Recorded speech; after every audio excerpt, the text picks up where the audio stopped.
Welcome to the fantasy draft room. This is our week 6 sits of the week.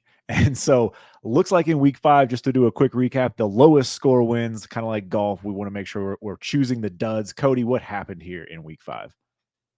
In week 5, it is our fourth week of actually playing this game against each other. It is a little bit confusing, but I am up 3 now to Chase's 1 in terms of overall record in sits of the week. If you want to trust me on sits of the week, you probably want to trust Chase on starts of the week because he's beating my ass over there. So this week on sits of the week, it was a 75.68 game to a 90.26 game. The big things here were I started Burrow, which was an absolute travesty, and George Pickens. Everything else, though, honestly pretty good. But the things that killed you, Travis Etienne slit your heart out, and then the Darren Waller and tight end compared to my goose egg of Hunter Henry within the top 12. Those were really the ones that kind of said what we were going to get out of this result for week 5. I mean, when you look at this too, like again, we're trying to predict duds from the top 12 or the top 24 at the position.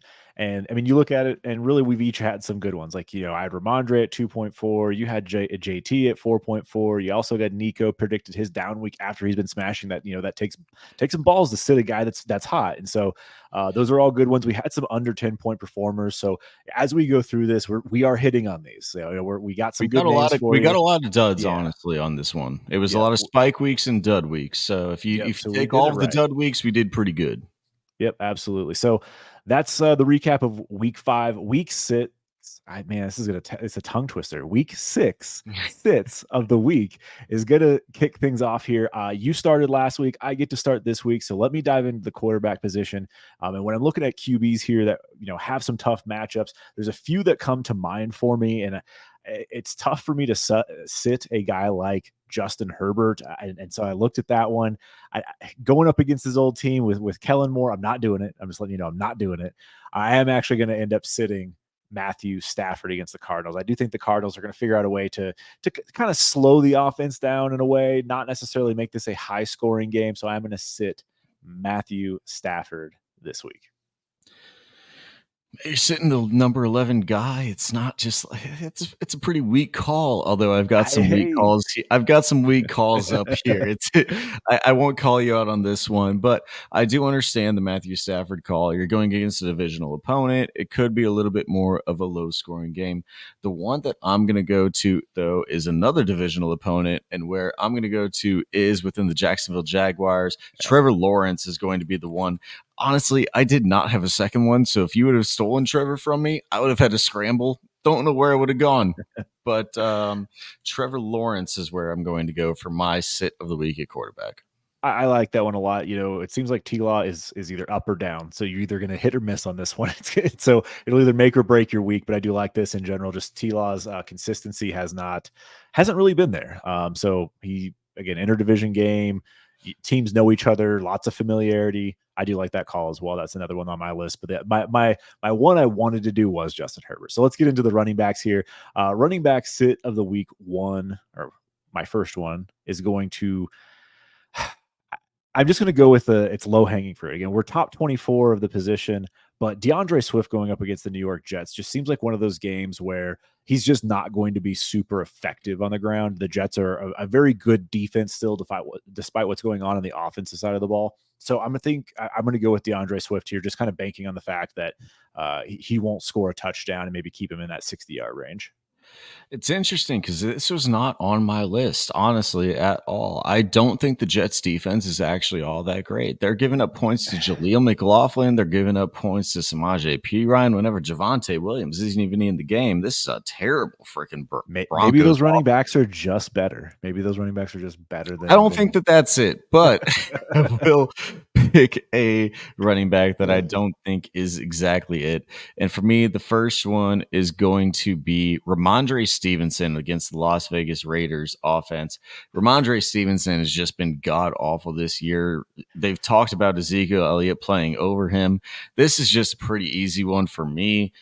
This offense is just broken. We want to talk about broken offenses within the NFL. The New England Patriots offense is broken. Can they turn it around in week 6? Maybe, but I'm going to bet against it. And I'm mad at myself for not taking Ramondre first. Like that was he was the first one I wrote down. But it's like I always look at the number 20. I'm like, I'm going to go a little higher first. But I got to take advantage of this Save the game. spicy ones for second. Use your Exactly. I got to save advantage. them. Got to save the spicy ones for second and take that advantage for me. But yeah, Ramondre absolutely going to fall apart in this one. Speaking of a guy that's going to fall apart, I think is going to be Damian Pierce against the New Orleans Saints. I do like Damian Pierce, but for how this team has gone, it just seems like he's going to be in check. He's just going to be in check while that offensive line is going to be banged up. And the New Orleans has also been a pretty stout defense this year, giving up, a goose egg to Ramondre and the Patriots last week. So they held everything in check on offense. I'm just kind of banking on no touchdowns here as well. Yeah, I get it with Pierce. He was on my short list as well. The only thing that I will say for Pierce is he's getting like 80% of the workload right now. It is Yeah, literally only him. Mike absolutely. Boone's not playing any role. Devin Singletary, your guy, isn't playing any role.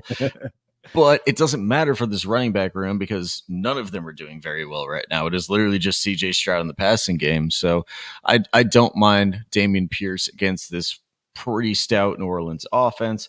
The one that I will take though for my last sit of the week is going to be I'm going to pick the game. I'm going to pick this game for being a low scoring game, and it's going to be Josh Jacobs against the New England Patriots and Ramondre Stevenson on the other side.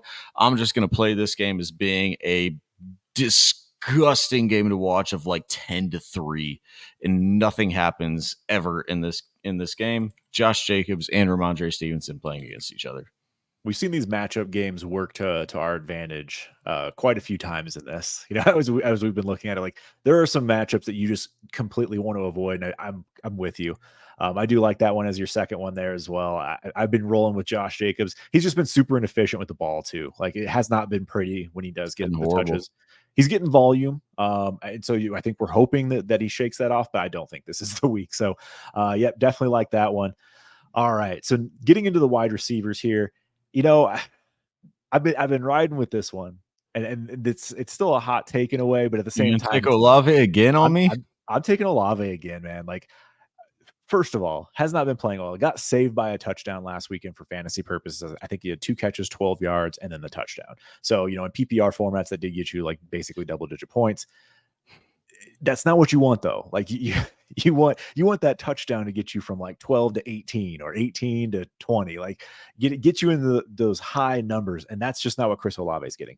We did see, and I don't know if people haven't watched the videos circulating Twitter about the pregame of Chris Olave warming up. He is banged up. It doesn't seem like he's 100% healthy. Not sure if it's a calf or something going on in his legs, but I don't know if it's necessarily like going to be a situation that he's going to sit for. So in my fantasy lineups, he's going to sit, and I'm going to keep sitting him until they stop putting him in the top 24 or until he starts to not play. And so Chris Olave is absolutely a sit. And I think this is a legit one that I'd be sitting for sure. I can't deny you that you should be a sit at this point. He is dealing with what I believe personally is an ankle injury. It does seem like that's kind of what's been hampering him for Yeah. the last couple of weeks. Obviously, he's still going out there. He's still battling through it. Give all the props to this guy for still going out there and battling through it. But it does factor into, do you want to start him this week? If he's not on a best ball roster, obviously it puts a little bit of a factor into, man, like he's only gotten a couple of targets each week. He's might honestly just be a detractor from what Michael Thomas is doing on the other side. So I fully get it. I still love the talent, but if he's not healthy, you can't start him. And so I fully get it if you don't want to start him this week. I would still roll him out there because I love the talent so much. And if you're still rolling out there on a bum ankle and catching a touchdown, let's not say that it's going to be any worse this week. Yeah, But yeah, yeah. The I'll get in. believer. I'll get into my wide receiver sit of the week, and I'm gonna go back to the well here a little bit. I'm gonna go back to the Nico Collins well, which is a little bit. I don't like this as a Houston Texans fan. But whenever you're playing New Orleans, I expect this to be a very low scoring game, much like it was last week. I expect it to even be tighter than it was last week whenever they were playing the Atlanta Falcons. And so I just don't. I think we're going to see a very similar game, and I'm going to go right back to Nico Collins after four very stud weeks. I think we're going to have two very dud weeks, and he's probably going to go back and cratering to what his value was once before, whenever he was just an irrelevant wide receiver. I do think he's better than that, but I don't think he's better than that against a New Orleans Saints defense with Marshawn Lattimore covering him. Yeah, I like that as well. I mean, the Saints defense is very, very good. I think they're fifth best in the league in terms of yards allowed per game, and they've only allowed 6 touchdowns on the season. So they're definitely limiting for defensive sake, but they're also, again, that's fantasy production we're talking about there. So I like that pick there. Again, you got a couple good matchup games there. My second sit of the week at the wide receiver position. Whoo-wee. This is a guy everyone loves, and I feel like this is like he's due for the breakout week just because he will smash one of these weeks eventually. But Jalen Waddle has not been playing good football. It has not been pretty, and it's not necessarily, it has nothing to do with the talent. It has everything to do with the system. I mean, I will say he had 10 targets last week, 5 catches, 35 yards. He's just does not have the A dot that he normally has had in years past. It's just not efficient for him. And so I think he's just going to be a guy I'm going to have to sit in my lineups. I don't want him at all in anywhere in terms of my starts. I did not get straight up asked for it, but I basically in a dynasty fantasy football league, I got basically, if you want to take away the extras, would you rather have Cooper Kupp or Jalen Waddle? Cooper Kupp. I turned And I'd rather have Cooper Kupp as well. And it was one where like I needed the points as well. So like I was just like, man, I I can't may have do it. had the same trade. Like I got Jalen Waddle in my inbox for Devontae Adams, and there was another piece I had to kick in on my side. It was like a thirds in value, but I was like, I'm not doing that. Like I have no need to I need take the that from. points. Yeah, I'd rather have the points, and even at that, like I just don't know when Jalen Waddle's actually going to score points. Like that's the It's problem. As long as you're Tyreek's there, he's second with fiddle. within the next 2 years, you're betting on only injury to Tyreek Hill for him to ever increase in value. Because as we've seen now, Tyreek Hill is it's not a 1A, 1B. Tyreek Hill is No, an alpha. And absolutely. Jalen Waddle is closer to Cedric Wilson than he is to Tyreek Hill. And that's a scary thing to do for people that bought into Jalen Waddle wide receiver 7 overall in dynasty numbers. But let me get into my next one here in the wide receiver sits of the week. And I'm going to get with another guy that I think has at one point of his career been overvalued, and that's going to be Deebo Samuel going up against the Cleveland Browns. I think that this is going to be a week when Brandon Ayuk has now been back 2 weeks healthy off of his ankle, whatever injury that he's coming off of. But I do believe that Deebo Samuel will take a little bit of a backseat role to Brandon Ayuk in this matchup. Do believe it could be a little bit more low scoring. And so I'm going to take Deebo Samuel to have a little bit of a dud week here against the Cleveland Browns. Yeah, I don't mind that at all. That Cleveland defense is also very good. However, it is the 49ers offense. It seems like they just find a way to score touchdowns. And so bold pick, bold take. That is a very interesting one. But at the same time, yeah, I think this could be the week we just see this San Francisco offense kind of go to either the ground game or find a different a way to win this They week have against Cleveland. 7 different options in their offense, like It's just any nuts. other one this It's week, and we're nuts. fine. Absolutely agree. All right, so let's wrap things out of here with our tight end sits of the week. My tight end sit here, man, this one was a little bit tougher for me to figure out. Darren Waller has a very tough matchup against Buffalo. That's definitely one.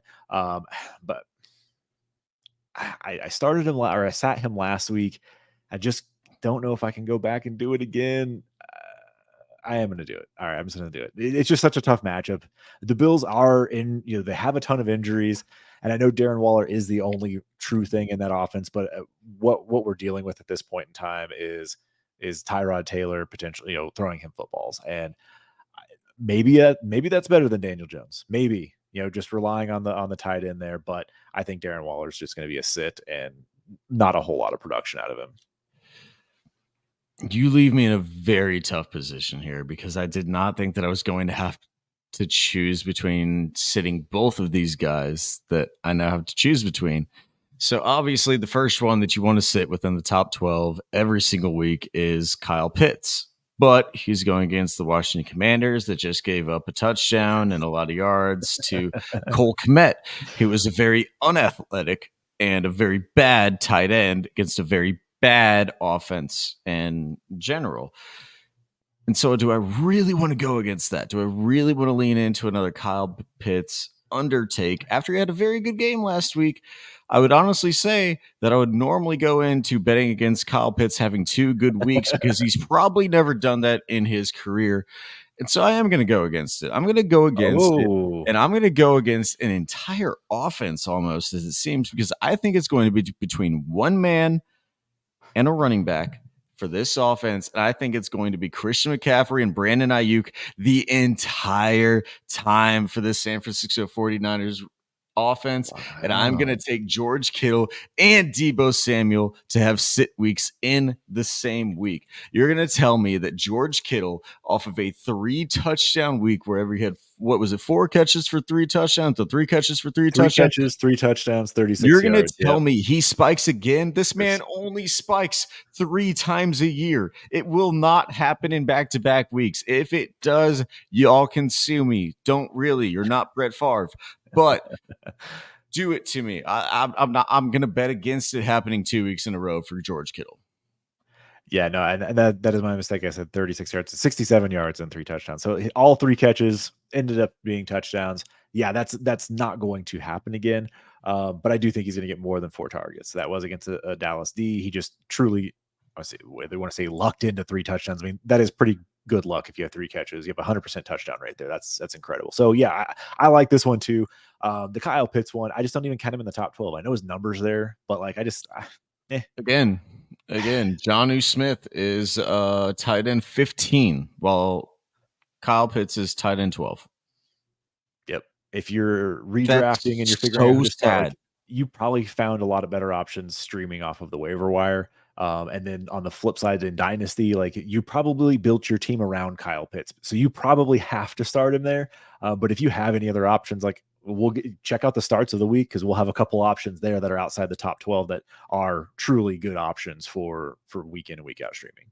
And you could have had Jonnu Pitts or Jonnu Smith off Jonnu Pitts. If you could combine the two, could you imagine if you Arthur could Smith would combine the be two? so happy if he could just Oh, combine the two into one ultimate tight end, and they'd he would just actually get be all the Travis fantasy Kelsey production. then. Man, we just solved all of our We fantasy solved problems right fantasy there. football. Yep, 2 for 1. Just combine them together in fantasy. Done. Let's just draft team tight ends now. Instead of team defenses, team tight ends. Anyways, I'm going off on a tangent here. I might have just came on to something here. That actually might be an idea. Forget the tight end position. All right. So these are our sits of the week. Make sure you comment down below. Let us know how crazy we are, what your thoughts are on some of these. Do like this video and subscribe to the channel. It helps us out a ton. Make sure you follow us on X. You can check out both of our tags here. So you can find us on there. So thanks so much for joining us here in the fantasy draft room.